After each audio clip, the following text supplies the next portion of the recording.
Osoba koja ima na ramenima i gornjem dijelu leđa smeđe mrljice, to je posljedica obično opeklina u djetinjstvu. A doktor kad ne zna što bi rekao, onda kaže to je zbog stresa.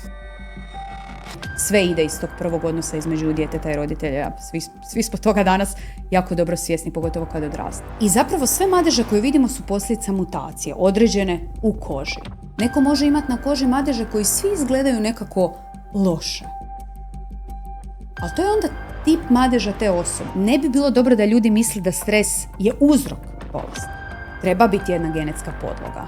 Ali ništa se tu loše ne događa. Neće ta trauma madeža napraviti da se on zloćudno transformira. Na kraju krajeva smatramo danas da je hipertenzija i brojne druge klasične bolesti koje smo uvijek smatrali nekako i genetskim i posljedicom prehrane, nekretanja, znamo da danas stres igra ogromnu ulogu. Bilo da se radi o urođenom madežu koji je smeđe boje, može se roditi sa promjenom od krvnih žilica, koja može biti crvene boje, vaskularna promjena.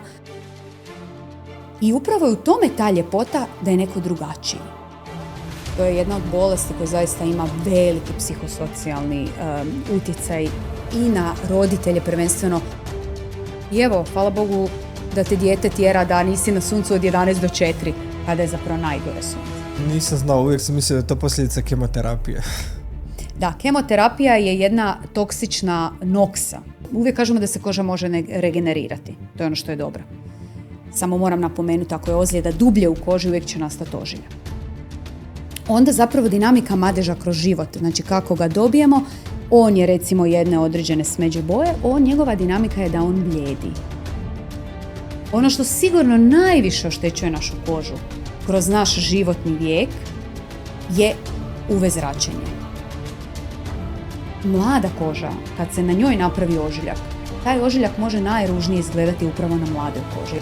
Dječjim ambulantama mi imamo navalu roditelja koji dolaze s djecom. Ako ćeš se štititi od sunca, onda ćeš duže biti mlada. Ako ne možemo promijeniti naše gene, ne možemo izbrisati bolest koja je kronična, sad je imunološki aktivirana, utjecaj sunca, starenje kože. Mi vidimo ko je u djetinjstvu imao opekline, zadobio ih. Jako sam ponosna na svoje strije na trbuhu. Pa svaki put kad ih pogledam, ja se sjetim da sam rodila svoju djecu i donijela ih na ovaj svijet i to mi pruža jedno veliko veselje. Koliko bolesnici sa bolestima kože imaju zapravo psiholoških simptoma. Mi se rodimo zapravo bez madeža na koži, odnosno sa jako malim brojem madeža na koži.